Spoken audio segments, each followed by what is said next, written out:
everyone. Welcome to the CEO, Mr. Dick Erneste, the Zimtrade CEO, Alan Majuru, government officials, model farm owners, ladies and gentlemen. It's a pleasure to welcome you all to this Zimtrade signing ceremony on model farms. And I'm proud to represent a country that is big in agriculture, both in quality and quantity. In spite of being a very tiny country, the Netherlands is only 10% of the size of Zimbabwe. We export 65 billion euros worth of vegetables, fruit, flowers, meat and dairy products every year. As the world's second food exporter after the US, the Netherlands is a global agricultural powerhouse. And the Dutch are forward-looking, making them leaders in innovation. This is reflected in the worldwide renowned agricultural research institutions in the Netherlands. 10% of our GDP is generated by agricultural production within the Netherlands. So we're an exporter and a producer. The driving force behind the country's vast agricultural output is greenhouses, with some of the greenhouses covering more than 175 acres each. The Netherlands as a nation is committed to sustainable agriculture with the goal of producing twice as much food using half as many resources.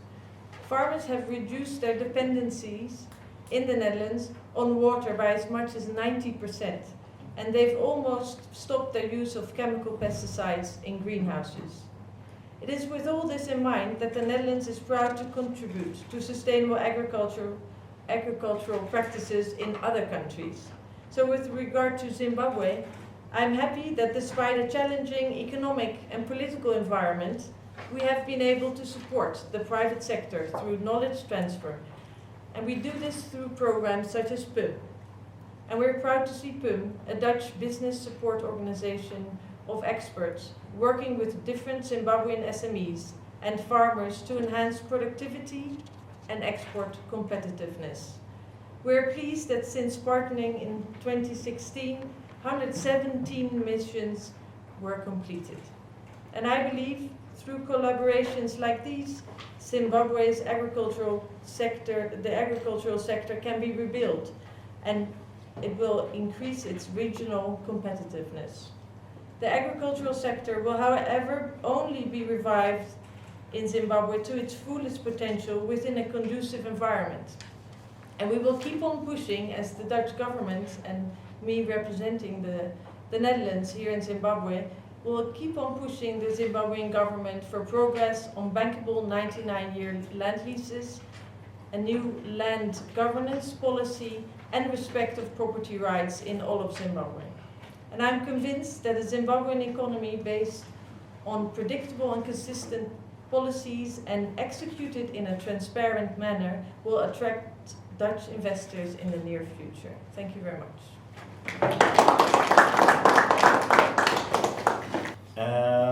And I'm glad we will formalize our cooperation today.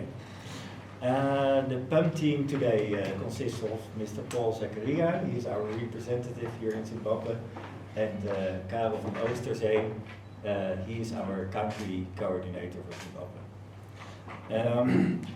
This is the best model farm and cold chain logistics program we started last year, and our main goal is to deliver high quality agricultural products to Europe and elsewhere. And therefore, we work together on product quality, mainly on peas, blueberries, but also on other agricultural products. We work on post-harvest handling, improving the post-harvest handling, and smart cold chain logistics. And we hope that we will achieve higher yields, more export volume, longer shelf life, reduction of waste, and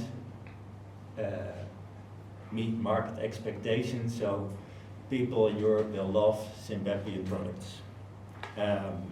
Also, with this longer shelf life, We hope to achieve that we can use sea freight more and more and reduce carbon footprints and enhance competitiveness.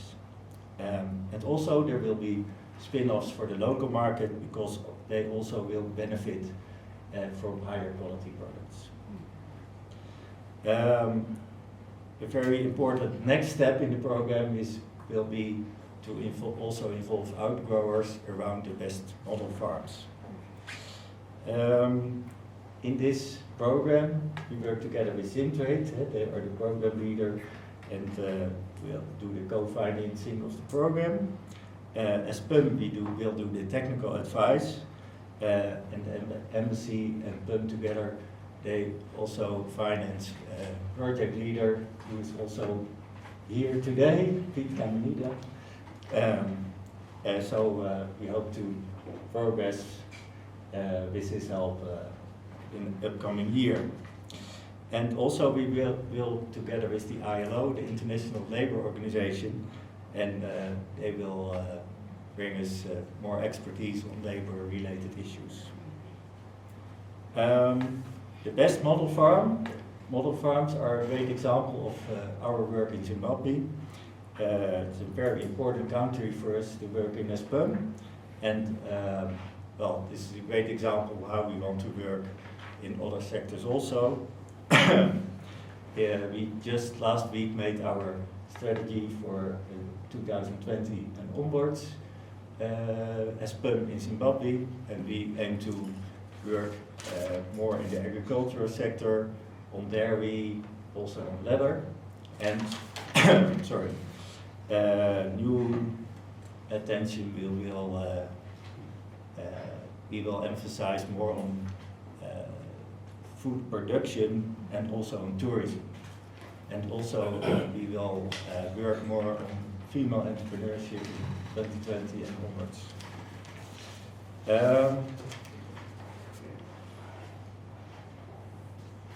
Well, that was it for me. I will thank you all for working together, and we hope to continue this in the next years. Thank you. For coming through. I think I'll just start by telling you the journey we've traveled with PUM. I think in 2016 we signed an MOU with PUM, and that MOU first started with us assisting individual companies, and then from there we had a program approach, and now we're having this MOU to assist the best model farms. And I think the ambassador said we've managed to get more than 100 missions to Zimbabwe, but those missions have assisted more than 300 SMEs to get assistance. And good thing, this is quite practical. It's on farm training that will assist us. But one key thing that has come out of this relationship is the advice that we got from PUM for us to go and participate at Food Logistics in Berlin.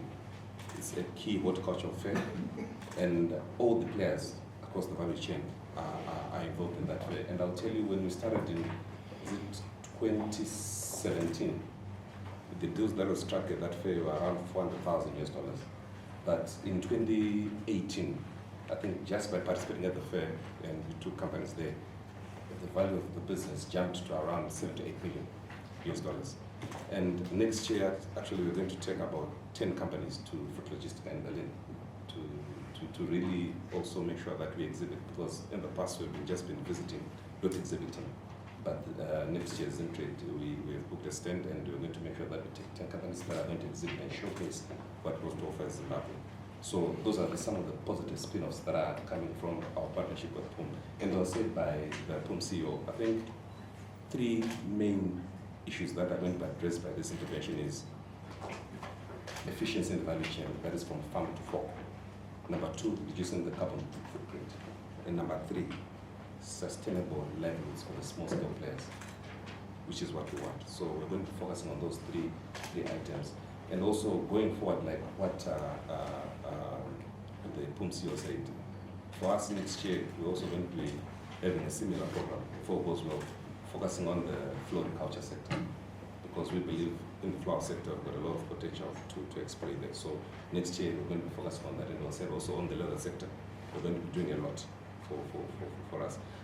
Some of you might think this is just a talk show. It's not. The work began in January 2019. And what we're just simply doing here is just putting pen to paper. But we've already started working. And I think 2 or 3 weeks ago, they were in Netherlands, the best model farms. And they were accompanied by one of our officers, Tatenda. So I thought Tatenda was going for holiday. I was very skeptical. But when they came back, trust me, I was more than convinced that it was necessary for that trip to happen, because now we're even going to look at sweet potatoes. They call them Beregard and Covington variety. Yeah, see, I know my stuff. so we're also trying to make sure that we also get into sweet potatoes for the model farms for fast export. But you don't just go and grow the sweet potatoes. You need to know the varieties to be grown. So we're also going to do that, and even other sustainable ways of growing blueberries. Because from our end, I think it was not cost effective, but I think we learned a couple of things for us to be cost efficient in terms of growing the blueberries. So this is work that we're going to be doing going into the future. And I think I have to say this one example lastly. We've worked with different sectors, in the leather sector, processed foods, dairy, and engineering to some extent. But I'll give you an example of one company that was assisted by PUM in Bulawayo. They make manhole covers, manhole covers, those manhole covers. So the company was using, I think, 40 kgs of raw material to make the manhole covers. But the PUM expert came through and told them you're using a lot of raw material. So it was reduced to 20 kgs. So that is cost efficient. And furthermore, the paint that was being used was taking 2 days to dry. So the PUM expert went to the local paint manufacturer, spoke to the guy, and the paint started to dry after 2 hours.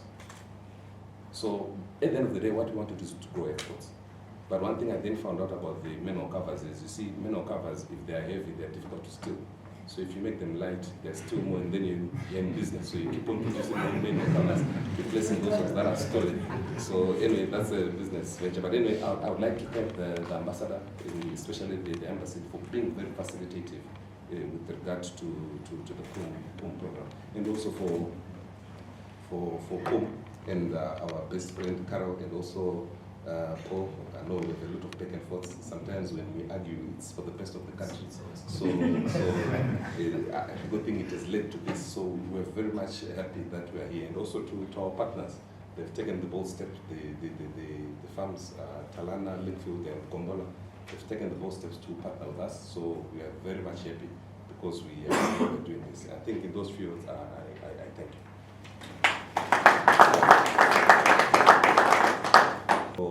For coming through. I think I'll just start by telling you the journey we've traveled with PUM. I think in 2016 we signed an MOU with PUM.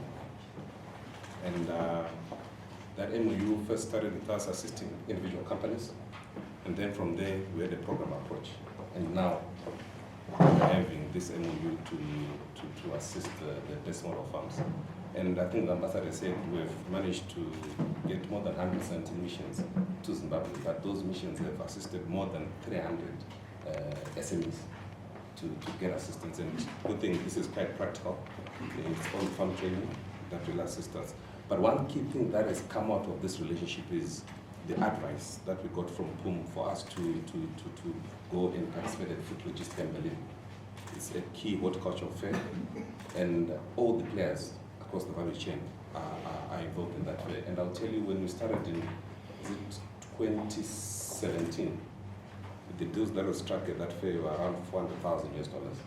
But in 2018, I think just by participating at the fair, and we took companies there, the value of the business jumped to around $7 to $8 million US. And next year, actually, we're going to take about 10 companies to Food Logistics in Berlin to really also make sure that we exhibit, because in the past we've just been visiting, not exhibiting. But next year's in trade, we have booked a stand, and we're going to make sure that we take 10 companies that are going to exhibit and showcase what we have to offer Zimbabwe. So those are some of the positive spin-offs that are coming from our partnership with PUM. And I was said by the PUM CEO, I think 3 main issues that are going to be addressed by this intervention is efficiency in the value chain, that is from farm to fork. Number 2, reducing the carbon footprint. And number 3, sustainable livelihoods for the small scale players, which is what we want. So we're going to be focusing on those three items. And also going forward, like what the PUM CEO said, for us next year, we're also going to be having a similar program for goes well, focusing on the floriculture sector, because we believe in the flower sector we've got a lot of potential to exploit there. So next year we're going to be focusing on that, and also on the leather sector, we're going to be doing a lot for us. Some of you might think this is just a talk show. It's not. The work began in January 2019, and what we're just simply doing here is just putting pen to paper, but we've already started working. And I think 2-3 weeks ago, they were in Netherlands, the best model farms, and they were accompanied by one of our officers, Tatenda. So I thought Tatenda was going for holiday. I was very skeptical. But when they came back, trust me, I was more than convinced that it was necessary for that trip to happen, because now we're even going to look at sweet potatoes. They call them Beregard and Covington variety. Yeah, see, I know my stuff. so we're also trying to make sure that we also get into sweet potatoes for the model farms for fast to export. But you don't just go and grow the sweet potatoes. You need to know the varieties to be grown. So we're also going to do that, and even other sustainable ways of growing blueberries. Because from our end, I think it was not cost effective, but I think we learned a couple of things for us to be cost efficient in terms of growing the blueberries. So this is work that we're going to be doing going into the future. And I think I have to say this one example lastly. We've worked with different sectors, in the leather sector, processed foods, dairy, and engineering to some extent. But I'll give you an example of one company that was assisted by PUM in Bulawayo. They make manhole covers, manhole covers, those manhole covers. So the company was using, I think, 40 kgs of raw material to make the manhole covers. But the PUM expert came through and told them you're using a lot of raw material. So it was reduced to 20 kgs. So that is cost efficient. And furthermore, the paint that was being used was taking 2 days to dry. So the PUM expert went to the local paint manufacturer, spoke to the guy, and the paint started to dry after 2 hours. So at the end of the day, what we want to do is to grow exports. But one thing I then found out about the manhole covers is, you see, manhole covers, if they are heavy, they are difficult to steal. So if you make them light, they're still more, and then you're in business. So you keep on producing more manhole covers, replacing those ones that are stolen. So anyway, that's a business venture. But anyway, I would like to thank the ambassador, especially the embassy, for being very facilitative with regard to the PUM program, and also for PUM and our best friend Carol, and also Paul. I know we have a lot of back and forth. Sometimes when we argue, it's for the best of the country. So a good thing it has led to this. So we're very much happy that we are here. And also to our partners, they've taken the bold step. The farms, Talana, Linfield, and Gombola, they've taken the bold steps to partner with us. So we are very much happy because we are doing this. I think in those fields, I thank you. In this occasion, for us as the selected model farms, I think it's the beginning of a journey which we believe is going to make a big difference, and not only to our operations, but the operations of those who become part of the outgrower scheme. And the outgrower scheme involves mainly small-scale farmers, and I think the aim is to grow the best and increase the production capacity of the country. And the initiative so far clearly shows us great potential for the country, and we believe this is the initiative coming from PUM and Zimtrade, supported by the embassy, is going to be a great benefit to the country. We, as the CEO has mentioned, we were in Netherlands for about 10 days as the best model farms. And what we saw there is just amazing. And the ambassador is mentioned in terms of the achievements of the Netherlands, a 10% size in terms of the country, more or less below sea level in most areas. And all you have to see there, you get amazed by what they've managed to do as a country. And becoming the second biggest exporter in horticulture in the world when you've got the other much bigger countries just shows the degree of organization which is in that country. And we hope we as a country can at least try and borrow from those kind of initiatives. And we've got a land which is 10 times the size. It hasn't got the difficulties which you find in Netherlands in trying to establish. And if we take advantage of that as a country, we can become a much, much more productive country. Thank you very much for the support, and we hope it can bring a better fortunes in the country. Thank you.